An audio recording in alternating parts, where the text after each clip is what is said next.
Bismillahirrahmanirrahim. Assalamualaikum warahmatullahi wabarakatuh. Innal hamdalillah nahmaduhu wa nasta'inuhu wa nastaghfiruh wa na'udzu billahi min shururi anfusina wa min sayyiati a'malina. Man yahdihillahu fala mudilla lahu wa may yudlil fala hadiyalah. Asyhadu an la ilaha illallah wahdahu la syarika lah wa asyhadu anna Muhammadan abduhu wa rasuluh. Ya ayyuhalladzina amanu taqullaha haqqa tuqatih wa la tamutunna illa wa antum muslimun. Allahumma salli wa sallim wa barik ala nabiyyina Muhammadin wa ala alihi wa ashabihi ajma'in. Ma'asyiral muslimin azanallahu yakum, melanjutkan syarah kitab Tauhid bab yang ke-49 halaman 497. Bab qaulillahi ta'ala falamma atahuma salihan ja'ala lahu syuraka fima atahuma fata'ala Allahu amma yusyrikun. Tentang nama yang diperhambakan kepada selain Allah. Ya, 497. Allah Ta'ala berfirman, tatkala Allah memberi seorang anak yang sempurna kepada keduanya, yaitu Adam dan Hawa. Keduanya justru mengadakan sekutu bagi Allah terhadap anak yang Dia anugerahkan kepada keduanya itu. Maka maha tinggi Allah terhadap apa yang mereka persekutukan. Surat Al-A'raf ayat 190. Ya, jadi kalau kita runut, ya, pertama kali kesyirikan muncul itu pada Nabi Adam seharusnya. Tapi kesyirikannya tidak berat sebagaimana di kaumnya Nabi Nuh. Ya, tapi pada zamannya Nabi Adam dan Hawa ini hanya permasalahan pada nama, tapi tetap syirik. Ya, berdasarkan ayat ini. Ya. Qala Ibnu Hazm mengatakan ittafaqu ala tahrimi kulli ismin ma'abbadin li ghairillahi ka'abdi Amr wa 'abdil Ka'bah wa ma asbaha dzalika hasya 'Abdul Muttalib.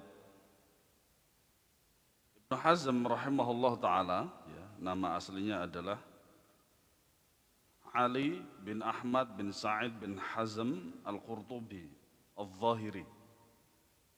Jadi disebut Al-Zahiri karena beliau adalah pemuka mazhab Zahiri. Ya, di antara fatwa-fatwa beliau misalkan adalah musik itu halal. Ya, musik itu halal. Kemudian di antaranya juga adalah bahwasanya beliau mengatakan ketika nazar, ya, seorang ingin mengkhidbah seorang perempuan, nah, maka boleh bagi si laki-laki itu untuk melihat seluruh tubuh daripada si perempuan itu, boleh telanjang. Ya, tapi itu pendapat Ibnu Hazm yang sudah dibantah oleh para ulama Al-Zahiri. Ya. Beliau meninggal pada 456 Hijriah rahimahullahu ta'ala. Nah, beliau mengatakan para ulama telah sepakat mengharamkan setiap nama yang diperhambakan kepada selain Allah. Artinya apa? Kata abdun itu diperhambakan kepada selain Allah, bukan kepada Allah. Abdullah, Abdurrahman, Abdurrahim, Abdul Ilah, dan seterusnya. Ya. Seperti Abdu Amr, hambanya Amr. Abdul Ka'bah, hambanya Ka'bah, dan yang semisalnya. Ya. Nah, di sini Al-Imam Ibnu Hazm rahimahullah mengatakan illa hasya Abdul Muttalib. Kata hasya itu maknanya illa, kecuali. Ya, kecuali Abdul Muttalib. Nah, sekarang hukum Ya, penyandaran kata abdun kepada selain Allah itu ada 3 hukum. Yang pertama adalah syirik akbar, ya, syirik besar. Apabila maksudnya adalah penghambaan karena rububiyah. Contohnya Abdus Syams, Abdu Syams, hambanya matahari. Kita tahu bahwasanya matahari atau api itu dijadikan Tuhan selain Allah oleh orang-orang Majusi. Orang-orang India sebagiannya mereka kalau menikah itu mengelilingi apa? Api suci namanya. Barang-barang di dunia itu hukum asalnya suci. Ya. Biasanya ini disampaikan oleh orang-orang yang bergelut dalam dunia mistis. Ya. Misalkan sungai ini suci, ya memang secara fikih suci. Secara hukum fikih suci. Bahkan bi'r budha'ah saja. Dan mautan. Iya. Bi'r budha'ah saja itu kata Nabi SAW, al-ma'u la yunajjisuhu syai'. Ya. Budha'ah itu atau sebagian mengatakan budha'ah, sebagian mengatakan bidha'ah. Nah, air tersebut ya darah haid ada, bangkai ada dan seterusnya. Ya. Sehingga kemudian Nabi SAW menjawab bahwasanya al-ma'u la yunajjisuhu syai'. Air itu pada hukum asalnya tidak bisa menajiskan, artinya tidak menerima najis. Dengan meyakini bahwa matahari juga ikut mengatur alam semesta atau seperti seorang menamakan Abdur Rasul, meyakini bahwa Rasul yang ikut mengatur alam semesta.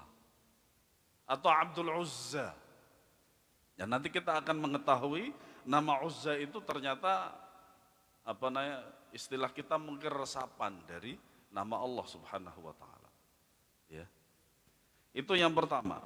Yang kedua, syirik asghar, syirik kecil. Ya. Maksudnya adalah menyandarkan kenikmatan atau anugerah kepada selain Allah. Para ulama menyebutkan bahwa contoh dalam hal ini adalah seperti memberikan nama Abdul Harith. Ya, Abdul Harith, jenderal kita. Ya. Harith adalah nama iblis ternyata. Ya kayak Khanzab. Khanzab itu juga nama syaitan ternyata.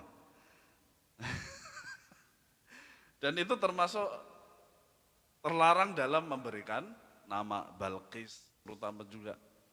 Apalagi Pak Zalimin, Pak Sukar gitu, seterusnya. Ya. Dan menurut sebagian tafsiran bahwa nama Harith bukan berarti hamba tersebut menyembah Harith. Makanya ada istilah satanik. Satanik itu adalah penyembah syaitan. Kalau antum mau lihat penjelasannya, silakan penjelasannya di seorang komika terkenal namanya Mongol. Karena dia pernah jadi anggota satanik Indonesia. Bahkan satanik Amerika dia itu. Akhirnya keluar, bertobat dia. Itu. Nah. Menurut sebagian tafsiran bahwa nama Harith bukan berarti hamba tersebut menyembah Harith atau dia juga ikut mengatur alam semesta, akan tetapi nama Al-Harith tersebut sehingga anak selamat, maka yang demikian adalah syirik kecil. Dan juga seperti Abdul Ka'bah, ini syirik kecil saja. Ya. Kemudian yang ketiga boleh, ya hukumnya boleh. Seperti yang dikatakan oleh Ibnu Hazm tadi, hasya Abdul Muttalib, kecuali nama Abdul Muttalib. Kenapa demikian? Abdul Muttalib adalah dia merupakan budaknya Muttalib. Budaknya Muttalib. Karena nama aslinya Abdul Muttalib siapa? Syaibah. Syaibah bin Hashim. Ya. Muhammad ya, kalau kita runut dari namanya Nabi SAW ya, Muhammad bin Abdullah bin Abdul Muttalib bin Hashim bin Abdi Manah bin Qusay bin Kilab. Ya. Nama asli Abdul Muttalib adalah Syaibah. Ya. Kemudian Hashim adalah anak tertua dari Abdul Manaf. Ya. Dialah yang seharusnya memegang kepemimpinan di kota Makkah. Ya, gitu.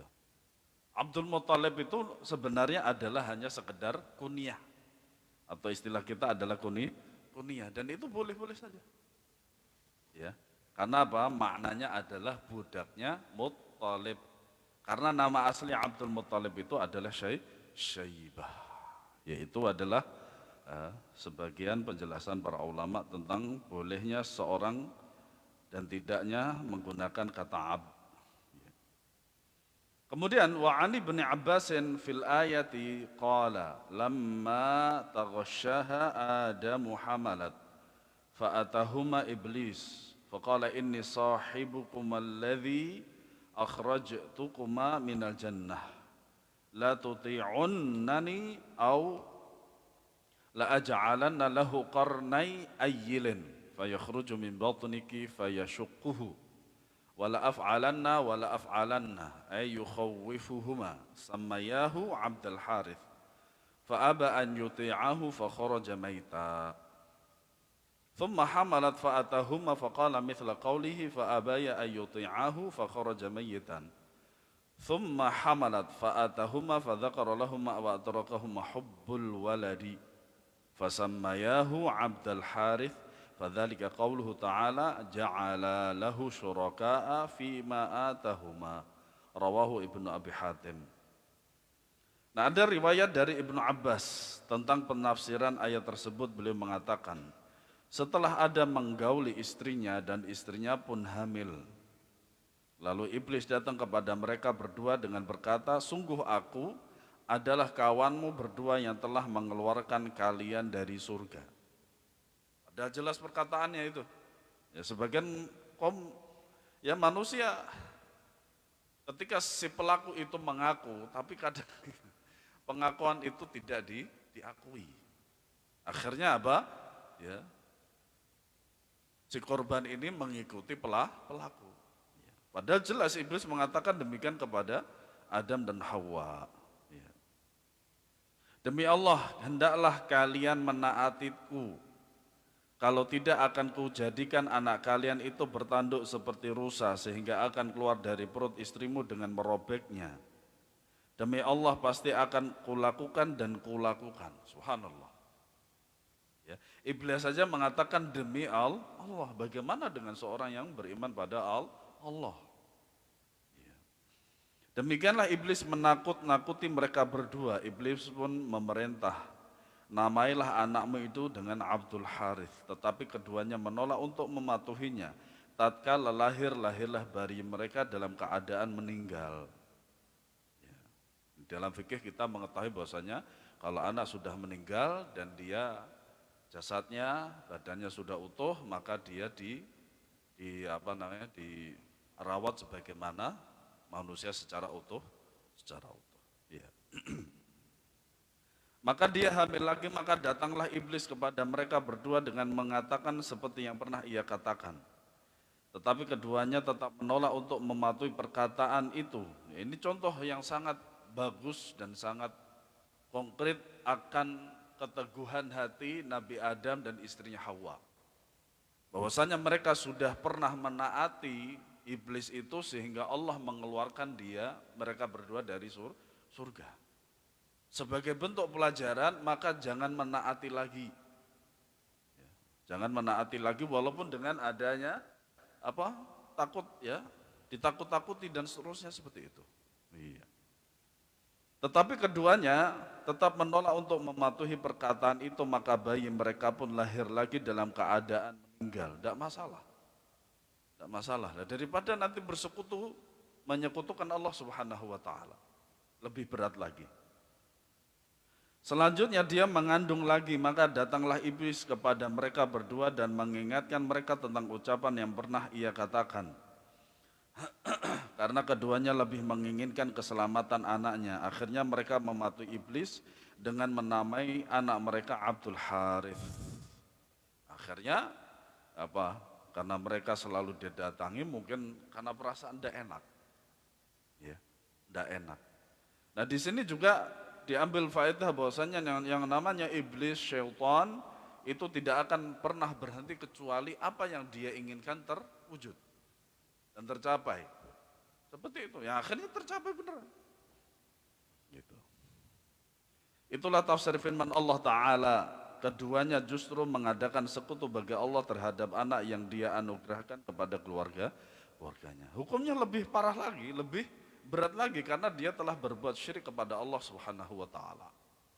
Ya, dengan menggunakan nama Abdul Harith. Tapi sebenarnya nama Abdul Harith itu dalam hal ini itu masih ringan.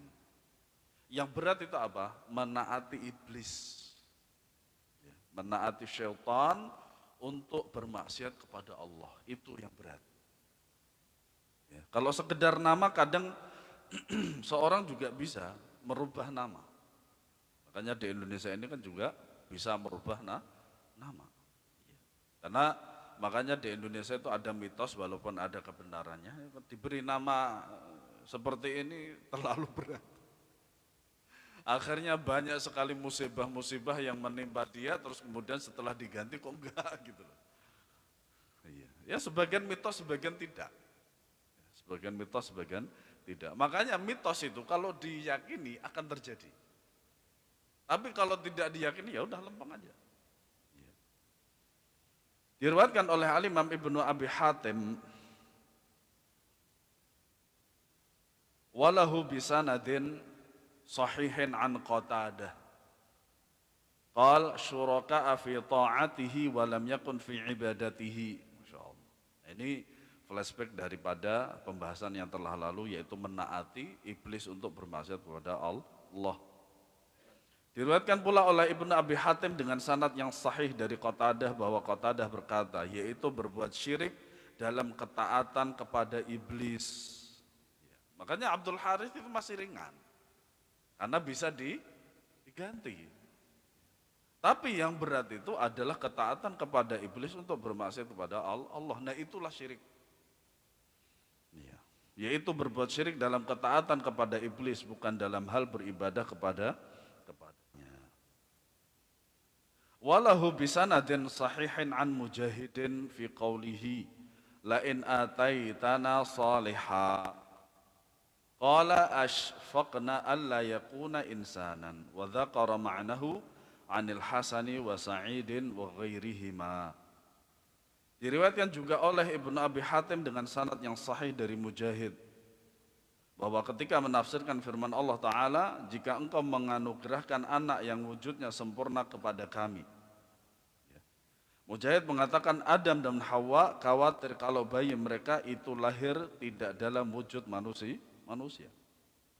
Seperti yang dikatakan iblis kepada dia dengan adanya dua tanduk. Makanya satanik itu simbolnya apa? Ada tanduknya. Entah itu berupa kambing atau apa gitu, tapi ada tanduknya. Dan itu mempunyai ciri khas. Ya. Satanik itu ada, penyembah syaitan itu ada. Ya. Diriwayatkan juga penafsiran yang seperti itu dari Al-Hasan, Sa'id dan selain keduanya. Ya. Kemudian makna hadis halaman 501. Allah Ta'ala mengabarkan tentang Adam dan Hawa, bahwasanya ketika Allah mengabulkan doa keduanya dan memberikan kepada keduanya anak yang sempurna berdasarkan ciri-ciri yang mereka berdua memintanya, ternyata keduanya tidak mensyukuri nikmat tersebut dengan cara yang diridhoi oleh Allah sebagaimana yang mereka berdua janjikan. Makanya apa? Mendapatkan anak itu merupakan nikmat besar. Ya, betapa banyak orang yang sudah bertahun-tahun menikah itu belum dikaruniai anak. Ya, Ustadz saya kemarin yang saya ziarahi di Majalengka itu 11 tahun nunggu. Ya, 11 tahun nunggu. Masya Allah, bersabar, keduanya bersabar. Nah itulah sebenarnya rumah tangga. Rumah tangga itu kerjasama antara suami dan istri untuk membangun rumah tangga itu. Ya, kerjasama yang epik atau tidak. Ada juga yang seumur hidup tidak dikasih seperti istrinya Nabi SAW, Ummul Mukminin Aisyah radhiyallahu anha.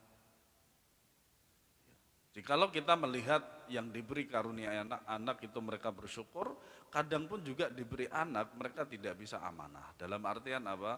Banyak sekali tidak mensyukuri nikmat anak. Iya. Tapi di satu sisi lain, anak itu juga merupakan fitnah. Artinya apa? Bagaimana cara kita itu menyikapi kedua hal tersebut. Bahkan keduanya menamakan anaknya dengan Abdul Harith. Sehingga mereka berdua telah menghambakannya kepada selain Allah. Padahal termasuk kesempurnaan kesyukuran adalah tidak menghambakan nama kecuali hanya kepada Allah. Maka dengan penamaan tersebut terjadilah dari keduanya kesyirikan dalam pemberian nama. Nah, kesyirikan juga justru terjadi pada Nabi Adam. Tapi tidak sampai kepada ibadah, tapi sampai rububiyah saja. Bukan dalam peribadahan, kemudian Allah menyucikan dirinya dari kesyirikan secara umum, baik dalam pemberian nama maupun dalam peribadahan. Makanya nama anak itu juga termasuk doa. Ya, doa. Makanya kan nggak mungkin orang tua memberikan nama anak dengan nama buruk itu terus kemudian didoakan, kan nggak mungkin. Seperti itu. Faedah hadis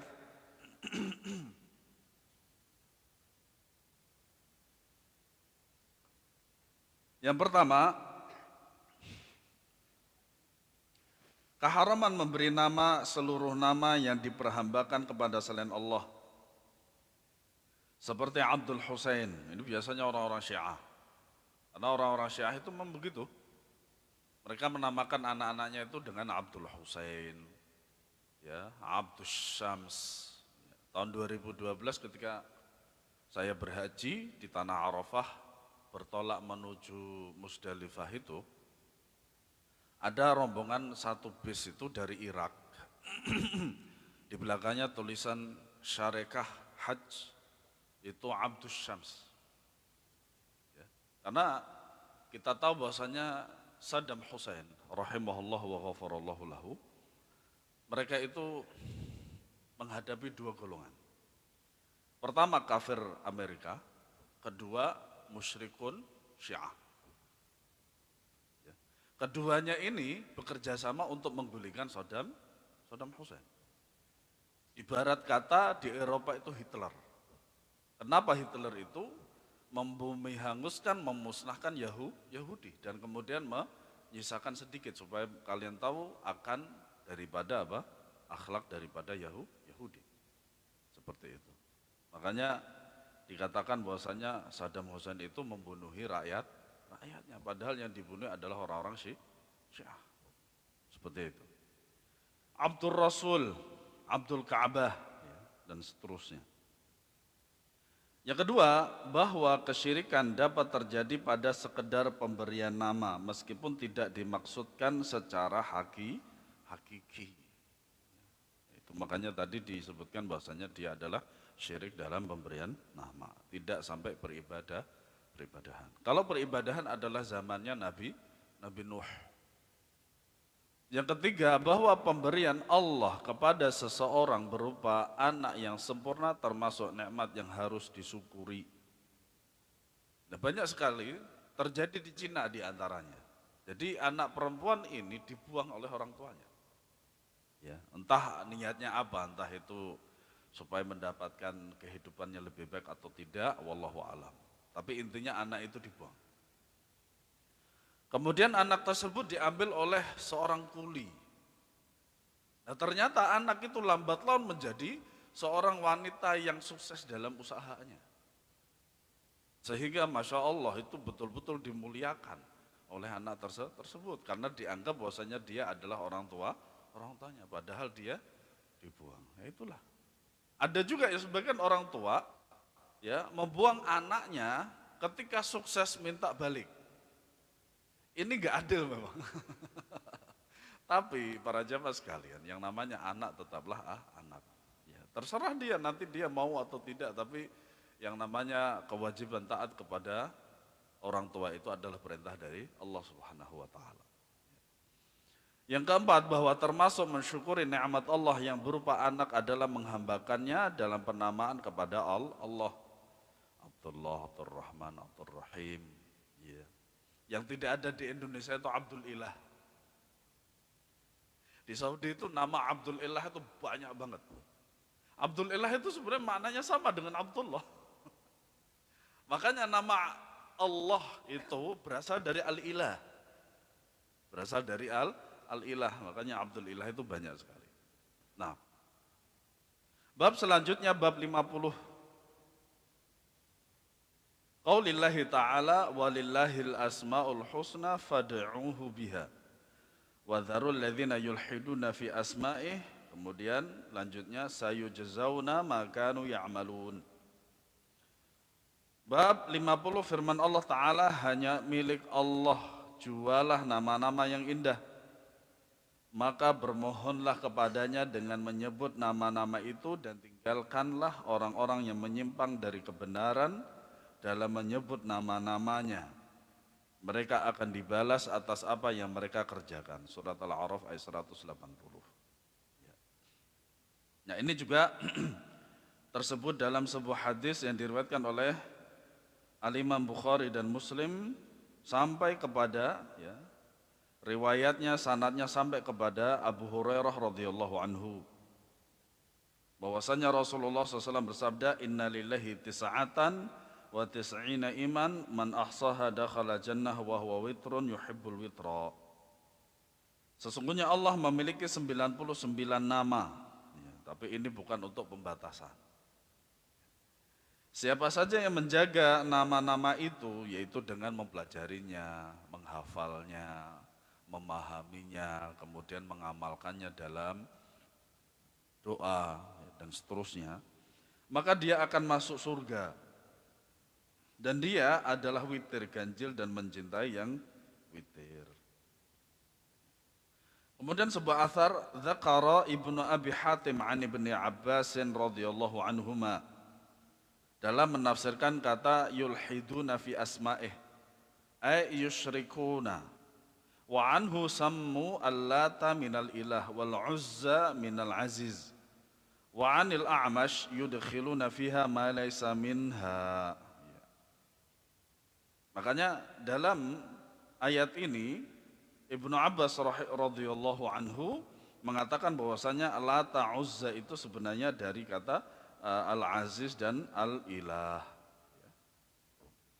Ibnu Abi Hatim menyebutkan dari Ibnu Abbas tentang tafsiran firman Allah, orang-orang yang menyimpang dari kebenaran dalam menyebut nama-namanya, yaitu mereka berbuat kesyirikan. Dari Ibnu Abbas diriwayatkan pula, mereka orang-orang musyrikin menamakan Al-Lata dengan Al-Ilah, Al-Uzza dari Al-Aziz. Dari Al-A'mash juga diriwayatkan mereka memasukkan nama-nama yang bukan merupakan nama-nama Allah tersebut ke dalam nama-nama Allah Subhanahu wa taala. Seperti kemarin yang sempat heboh di Indonesia itu Allah Maha Asyik. Ini dalilnya tidak ada. Dalilnya tidak ada. Kemudian seenaknya saja memberikan nama ini kepada Allah Subhanahu wa taala, begitu gegabah. Penulis rahimahullah menginginkan dengan bab ini untuk membantah orang-orang yang bertawassul kepada Allah dengan orang-orang yang sudah meninggal.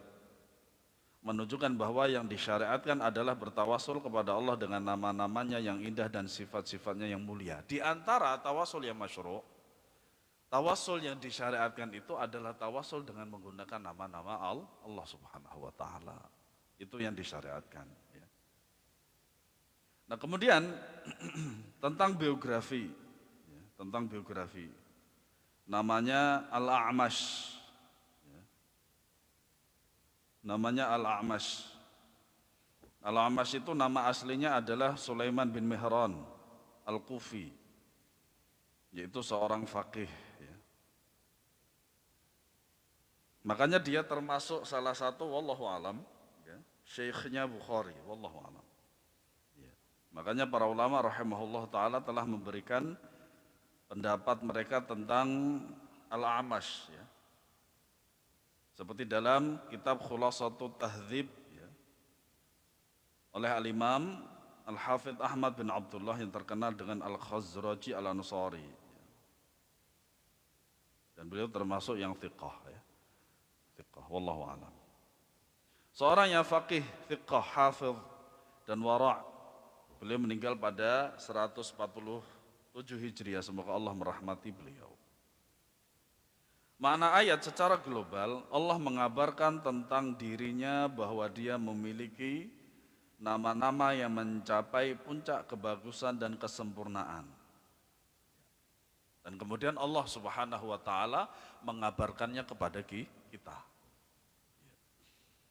Maka Allah memerintahkan hamba-hambanya agar meminta kepadanya dan bertawassul dengan nama-nama tersebut kepadanya, dan agar mereka meninggalkan orang-orang yang menyimpang dalam nama-nama yang mulia ini kepada pemahaman yang tidak selamat dan menyimpang dengannya dari kebenaran dengan berbagai penyimpangan yang sesat. Ya.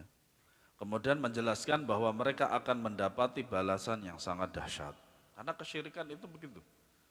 Ya. Minimal tidak diampuni. Ya. Waliyadzubillah. Kemudian faedah ayat yang pertama, penetapan nama-nama dan sifat-sifat bagi Allah Subhanahu wa taala yang sesuai dengan kemuliaan Allah. Yaliqu bijalalihi wa 'azamatih. Tidak mungkin namanya nama-nama dan sifat-sifat Allah itu sama dengan makhluk. Yang kedua, bahwa nama-nama Allah seluruhnya adalah husna. Makanya kaidahnya apa? Asma'ullahil husna wa sifatuhul ula. Nama-nama Allah itu baik dan sifat-sifat Allah itu tinggi. Nah, kaidah ini supaya bisa membedakan mana nama-nama dan mana sifat. Kadang sifat masuk ke dalam nama, tapi nama tidak bisa masuk ke dalam sifat, kadang seperti itu. Ya. Makanya para ulama juga telah memberikan kaidahnya dalam memahami asma wa sifat. Seperti bukunya Syekh Muhammad bin Shalih Al-Utsaimin, ya, Al-Qawaid Al-Muthla fi Asma'ihi Al-Husna. Ya, kaidah yang bagus dalam memahami Asmaul Husna. Yang ketiga, perintah untuk berdoa kepada Allah dan bertawassul kepadanya dengan nama-namanya. Ya, ini disyariatkan. Yang kedua, pengharaman ilhad dalam nama-nama Allah, yaitu dengan menolaknya atau dengan mentakwilnya, menyelewengkan kepada makna yang batil, atau dengan memutlakan penggunaan nama tersebut untuk sebagian makhluk. Ini namanya ilhad. Ya, yulhiduna fi asma'ih. Ya, yulhiduna fi asma'ihi. Dan ini tentu saja sesat, menyesatkan. Yang kelima, perintah untuk berpaling dari orang-orang yang bodoh dan menyimpang dan menjatuhkan kedudukan mereka, tidak menganggap mereka. Ya. Makanya ketika Nabi Adam dan Hawa, ya, diperintah, ya, dalam tanda kutip oleh iblis, ya, seperti itu, dia 2 kali kuat. Ternyata yang ketiga kalinya tidak. Yang keenam, ancaman yang keras terhadap orang yang menyimpang dalam nama-nama Allah dan sifat-sifatnya. Makanya kenapa demikian? Para ulama Ahlussunnah wal Jamaah membahas tentang 3 tauhid itu, yaitu tauhid rububiyah, uluhiyah, dan asma wa sifat. Sehingga dengan mengetahui tentang kaidah asma wa sifat, mereka tidak menyimpang sesat dalam memahami asma wa sifat. Ya. Pada zaman Nabi SAW, pembagian ini tidak ada, memang betul. Karena apa? Mereka langsung bisa bertanya kepada Nabi. Dan itu tidak merupakan kemuskilan, tidak merupakan kesukaran bagi mereka. Karena langsung berhadapan dengan Nabi SAW. Ketika Nabi SAW wafat, ya, maka gantilah para sahabat itu sebagai tempat bertanya bagi para tabi'in. pun para sahabat telah menjelaskan yang serupa dengan apa yang telah dijelaskan oleh Nabi SAW.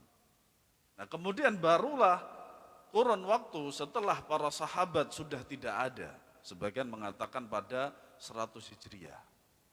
Mereka, para sahabat sudah tidak ada di permukaan bumi. Ya.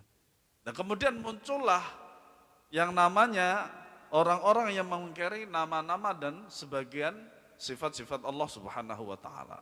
Seperti Mu'tazilah, seperti Asy'ariyah. Ya. Yang kita tahu bahwasanya Asy'ariyah itu dalam tiga periode. Pertama menjadi Asy'ari yang bercampur dengan Mu'tazilah. Ya, kadang bahkan Jahmiyah juga bercampur, jadi gaduh-gaduh akidahnya dan manhajnya. Kemudian apa? Kullabiyah dari gurunya Ibnu Kullab, kemudian barulah bermanhaj salaf. Itu pun kadang juga tidak 100% Abul Hasan al-Asy'ari. Iya. Bahkan pun ketika Abul Hasan al-Asy'ari rahimahullah ta'ala bertaubat, sebagian muridnya itu mengingkari. Sebagian murid beliau itu mengingkari. Makanya disinilah para jamaah sekalian, ya, itulah hikmah kenapa para ulama Ahlussunnah wal Jamaah menjelaskan secara terperinci tentang asma wa sifat. Supaya apa? Supaya tidak menyimpang, sesat. Ya. Supaya tidak menyimpang, ya, dari kebenaran. Nama-nama dan sifat-sifat Allah itu sudah ada ketentuannya sangat baku dan mudah dipahami. Ya. Makanya akidah yang sahihah itu betul-betul mudah dipahami. Karena apa? Pertama sesuai dengan akal sehat dan jiwa yang bersih. Gitu. Nah, kemudian bab yang ke-51.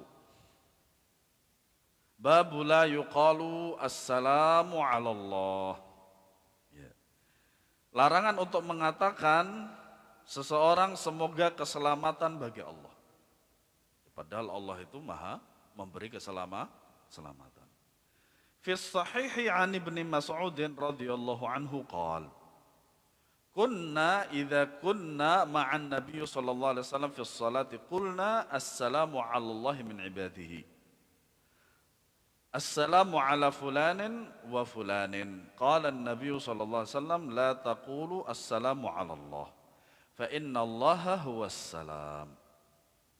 Dalam as-sahih yaitu Bukhari dan Muslim dari Abdullah bin Mas'ud radhiyallahu anhu, beliau berkata, kami pernah melakukan salat bersama Nabi sallallahu alaihi wasallam. Dan dalam salat tersebut kami mengatakan semoga keselamatan untuk Allah dari hamba-hambanya. Ini tahiyat. Ya, tahiyat. Keselamatan untuk fulan dan fulan. Maka Nabi SAW bersabda, jangan kalian mengucapkan assalamu ala Allah. Semoga keselamatan untuk Allah. Karena sesungguhnya Allah adalah assalam, yaitu maha pemberi keselamatan. Ya, makanya apa? Yang namanya tahiyat itu sudah diberikan contohnya oleh Nabi Sallallahu Alaihi Wasallam mengenai lafaznya. Hubungan antara bab dan kitab tauhid. Tatkala memberi salam kepada seseorang, maknanya adalah memohonkan keselamatan baginya dari segala kejelekan dan kerusakan. Maka dengan sebab itu terlarang untuk mengucapkan assalamu ala Allah. Karena dialah yang maha kaya, maha selamat dari segala kerusakan dan kekurangan. Dialah yang diseru, bukan yang diserukan, didoakan untuknya. Dia yang diminta darinya, bukan yang diminta untuknya. Maka pada bab ini terdapat kewajiban untuk menyucikan Allah dari sifat memerlukan dan sifat kekurangan. Ya. Juga terdapat penyifatan Allah dengan sifat kaya dan sifat kesempurnaan. Nah, kalau Allah ya, kalau sekiranya Nabi SAW membolehkan kata ini berarti Allah itu tidak sempurna. Ya.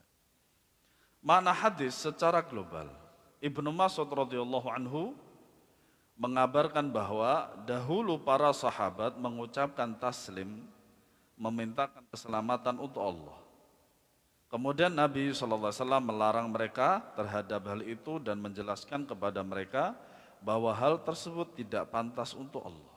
Karena Allah sumber keselamatan, sumber pemberi keselamatan. Karena Allah adalah As-Salam, ya, Maha pemberi keselamatan, dan dari Allah jualah semua keselamatan sehingga dia tidak pantas dimintakan keselamatan.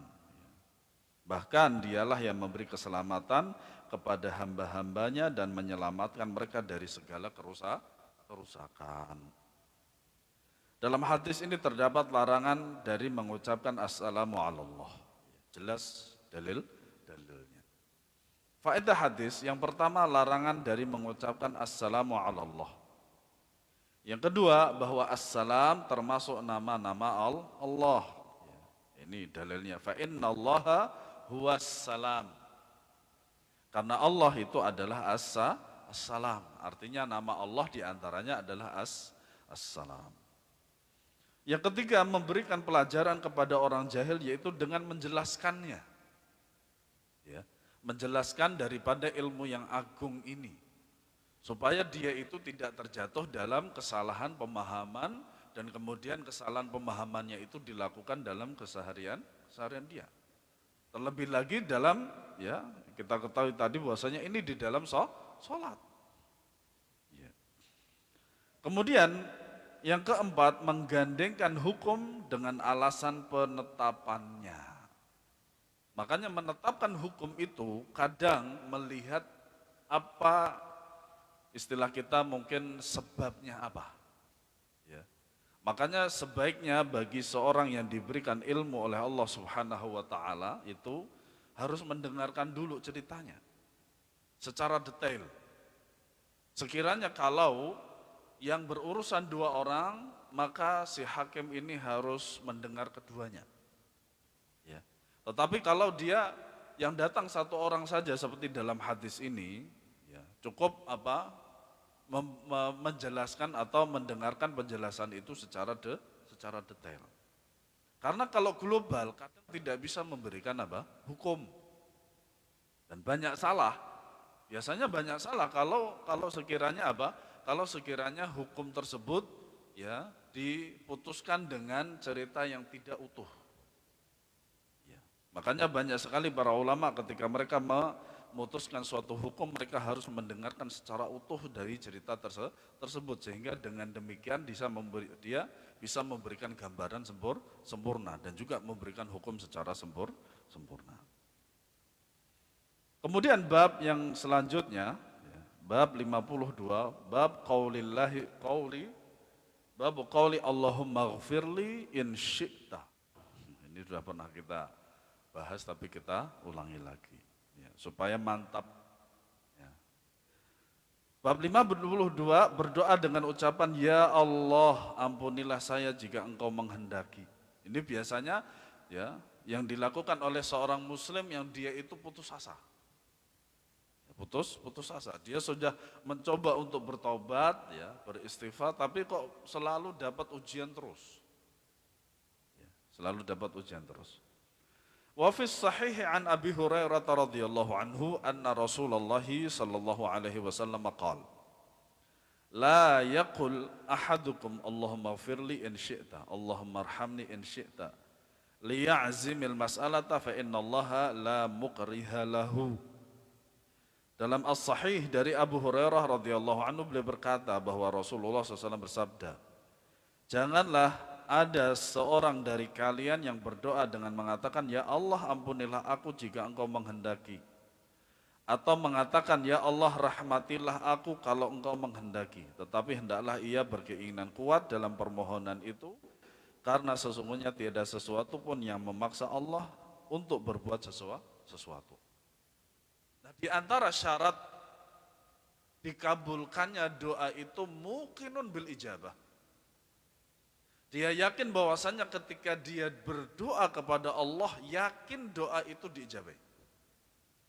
Itu salah satu supaya doa tersebut dikabulkan, diijabai oleh Allah Subhanahu wa taala. Nah, monggo ya muadzin.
Wali muslimin wal yu'azzimir raghbata fa innallaha la yata'azzamuhu syai'un a'tah.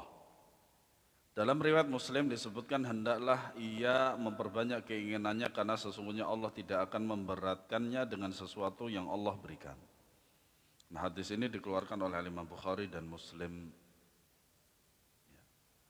Nah, di sini terdapat sebab kenapa membaca atau doa dengan seperti ini diharamkan. Yang pertama, ya, kenapa dilarang? Berdoa dengan cara seperti ini menunjukkan bahwa seakan-akan orang yang berdoa tidak merasa butuh kepada Allah. Ya insya ketika kalau engkau menghendaki. Yang kedua, berdoa dengan cara seperti ini menunjukkan bahwa seakan-akan ada yang sulit bagi Allah untuk dia kabulkan. Padahal hal ini bertentangan dengan janji Allah Subhanahu wa taala. Ya, Allah taala berfirman, "Ud'uni astajib lakum." Itu janji Allah Subhanahu wa taala. Ya, berdoalah kepada aku maka niscaya aku akan mengijabahi. Ya. Yang ketiga, berdoa dengan cara seperti ini seakan-akan menunjukkan bahwa Allah itu bisa memberi dengan terpaksa, padahal nggak mungkin. Ya. Yaitu seperti ada yang memaksa Allah untuk memberi. Setiap hamba itu punya hak untuk diberi. Pun di satu sisi lain, Allah juga berhak untuk memberi hambanya dan juga berhak untuk tidak memberi hambanya. Semuanya ada hikmahnya. Yang keempat, berdoa dengan menambahkan jika engkau berkehendak tidak ada faedahnya belas. Sama sekali. Karena pengabulan doa itu sendiri adalah atas kehendak Allah Subhanahu wa ta'ala, yaitu tadi muqinun bil ijabah, yakin akan dikabulkan Allah. Ya. Nah, bagaimana hukum doa yang diakhiri dengan insya Allah? Itu tadi Allahumma firli insyi'ta. Ya. Ada dua ya di sini. Ada dua penjelasannya. Ya. Yang pertama, jika ditujukan langsung kepada Allah. Ya, contohnya, ya Allah ampunilah aku jika engkau menghendaki maka hukumnya haram. Ini pendapat hukum pertama. Ya. Yang kedua, Allah sebagai orang ketiga, yaitu dia, dhamirnya dia, tapi bukan orang. Makanya salah pertanyaan, Allah itu bukan orang Arab, karena Allah itu bukan orang, zat. Ya. Misalkan, semoga Allah mengampunimu, insya Allah. Ya. Maka ada dua hukum di sini. Yang pertama boleh, yang kedua haram. Tapi ini yang pendapat yang lebih kuat, sama-sama haram. Ya karena nanti tidak, yaitu tadi keempat alasan itu sehingga Sehingga doa yang seperti ini tidak layak untuk diucapkan oleh seorang Muslim. Ya. Makna hadis secara global, Nabi SAW melarang untuk menggantungkan permohonan maghfirah, ampunan dan rahmat dari Allah kepada kehendak Allah. Dan menyuruh untuk bersungguh-sungguh dalam meminta dengan tidak menggantungkan permintaan tersebut. Serta sekaligus memberi alasan akan hal tersebut bahwa menggantungkan permintaan kepada Allah pada kehendaknya akan mengesahkan bahwa Allah diberatkan oleh sesuatu berupa keperluan makhluknya. Atau Allah dipaksa, ya tidak mungkin. Ya, tidak mungkin. Atau dipaksa oleh sesuatu untuk memenuhi keperluan tersebut. Padahal hal ini menyelisih kebenaran karena Allah Subhanahu wa taala Maha Kaya dan Maha Terpuji serta Maha melakukan keinginannya. Ya, makanya doa ini tidak dibolehkan. Sebagaimana juga hal itu akan memunculkan perasaan akan adanya keputusasaan hamba dalam meminta dan perasaan tidak perlu terhadap Robnya. Padahal dia tidak boleh merasa tidak perlu kepada Allah walau sekejap mata pun. Makanya itulah faedah dari ayat Allahus Samad. Allah itu tempat dibutuhkan. Kita semua membutuhkan Allah Subhanahu wa taala. Dalam hadis ini terdapat larangan untuk menggantungkan permintaan maghfirah dari Allah kepada kehendaknya dan penjelasan sebab larangannya. Faedah dari hadis ini larangan menggantungkan permintaan dari Allah kepada kehendaknya dan perintah untuk meminta kepada Allah secara mutlak atau lepas tanpa adanya ikatan. Yang kedua, menyucikan Allah terhadap segala sesuatu yang tidak pantas baginya. Luasnya keutamaan Allah, kesempurnaan kekayaannya, juga kedermawanan serta kebaikan Allah Subhanahu wa taala. Wallahu alam bissawab. Sallallahu ala nabiyyina Muhammadin wa ala alihi washabihi wasallam tasliman katsira. Ada pertanyaan? Monggo.